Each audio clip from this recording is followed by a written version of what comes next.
Let's take a look at a video wherein it highlights the importance of understanding different cultures. It is set in an environment and airlines wherein you have international passengers coming in and out of the airport. So what is typically involved in a daily or day-to-day operations? Let's take a look at it. It's a big world, full of difference and diversity. How you see others is influenced by your own cultural perspective, and how others see you is influenced by their cultural perspective. What happens when you speak? Do people from other cultures understand you in the way you intended? And what happens with different cultures in the workplace? How rigid or flexible is their approach to rules? Is formal or informal behaviour expected? And how do different cultures approach timekeeping? In today's global business environment, it is essential to learn how to navigate across different cultural landscapes. You need a good set of tools to do this.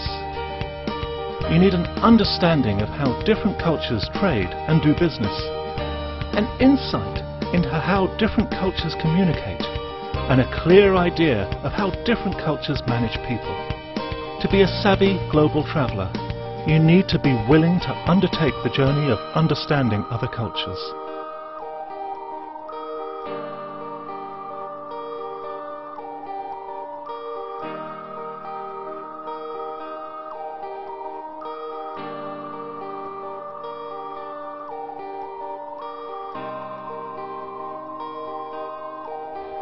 Develop cultural intelligence so you can communicate confidently across cultures. One of the basic models in international HRM, trying to understand the different cultures involved, the different dimensions of culture and how does it impact your organizational behavior and HR practices, is a Hofstede model. Now, Hofstede defined 5 different dimensions on how culture impacts actual workplace behavior, and HR practices needs to be tuned to this based on these dimensions. Now, the research work was carried out in 66 different offices, that is international offices of IBM. Now, they define on the following lines. Power distance is one of the first categories, wherein what is the typical understanding of power distance? How do people identify hierarchies? Is it centralized or is it decentralized? Are people comfortable with different hierarchical levels? Do they follow command and control styles or is it individual styles? So how comfortable are people with power distance? That was the first dimension. Second, uncertainty avoidance. Are people sticking to secure and safe environment? Are people ready to take risks? So how far or how high or low is uncertainty avoidance? Now, individualism and collectivism. Are individual values identified or is it collectivism? How much does the society or the culture attach importance to individual efforts, and as groups, are individuals important or collective units important? Are the social roles being defined in terms of masculinity and femininity? Are these clearly defined in the context of roles in the society? Now, what is the long-term orientation? Are efforts being put in terms of long-term orientation or are they in terms of short-term orientation? Hofstede defined dimensions and the cultural differences on these 5 dimensions. Moving on, von Staumpiener's model explains again cultural differences and the impact on these particular dimensions. So universalism versus particularism. Now, do the individuals in the particular culture, do they go for the same rules? Are they applied in all the situations or are they different according to circumstances? Now, individualism versus collectivism. Now, is it more important to be able to act as an individual or to be a team member? What is the culture's direction in this particular dimension? Neutral or effective? Is it better to show emotions or to keep them hidden? Are the decisions taken on an emotional basis where it is effective, or the decisions taken in a rational and in a logical way, which means neutral?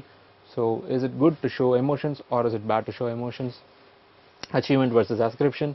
Now, whether the society gives a particular individual value and status based on his individual achievements or because of his background and connection to a particular group, in which case is ascription. Achievement is on the individual and ascription is what is given because of his pedigree, his background. Or specific and diffuse is the next angle. Is it important to compartmentalize or to generalize?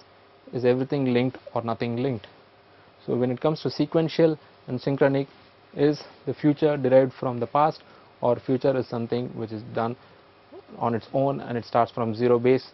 Do the actions of the past affect the future? So it's a sequential, and synchronic is another dimension.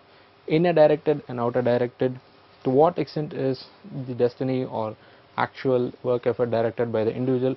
Is it shaped by the individual in the case of inner directed, or is it shaped by the external environment and destiny, and who controls it falls under outer directed? These are the dimensions, pretty interesting dimensions defined by Trompina in this model. Now, how to manage cultural differences? Cultural sensitivity is something wherein individuals in a particular group or a team identify what are the pain points, what are the areas of friction, and trying to sensitize them to the issues involved in managing cross-cultural issues. Cultural intentionality is something wherein you undertake efforts to bring out the desired behaviors, the attitudes and the thoughts to carry on a successful team environment and execute the job involved. So you need to build teams according to the different cultures and what are the sensitivities involved. You need to have an effective strategy. And when it comes to communication, the language that you use in everyday work practice, to minimize any kind of friction out of the use of a particular language, communication pattern and styles. How do you communicate? Certain cultures are open, certain cultures are closed. How do you strike a balance in your communication style? Inclusive language without any bias which affects any particular section of the people or any particular people's region. You have to have an inclusive language. Now, integrating and balancing diverse contributions. Now, are individuals more open when bringing out their issues? How do they bring out their issues to the management? So we need to take a look at how it is being communicated and interaction styles. Now, how best it is to manage a style which maximizes your output from this multicultural and multi-ethnic teams. Let's take a look at a video wherein cultural sensitivity would have definitely helped this gentleman to overcome this potentially awkward situation. 好容易嘅啫，好簡單啊，就咁做不得。大家飲杯，飲杯，飲杯，飲杯，得啦！大家食啊！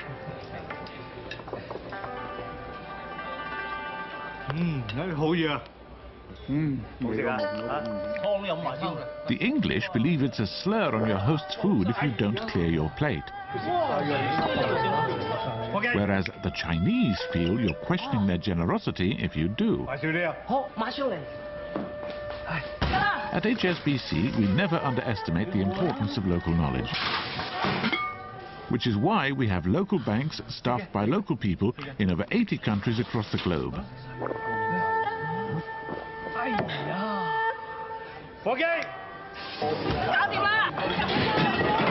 HSBC, the world's local bank. To have a better understanding of international HRM, your roles and relationships and the expectations from those roles and relationships should be clearly defined. The roles and styles of leadership, how leaders should act and how leaders should behave and motivate their teams in different contexts, in different scenarios wherein their subordinates are from different countries. So what are the roles and styles of leadership which will suit and which will bring out the best? What are the appropriate degrees of formality, because formality differs from one culture to other. Some of the most westernized and industrialized countries, the degree of formality is a little less when we compare to some of the Far East nations.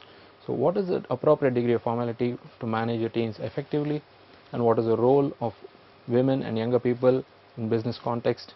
So these are factors which you need to identify and have a clear understanding and strategies so that you have the best teams working for you and bringing the best output.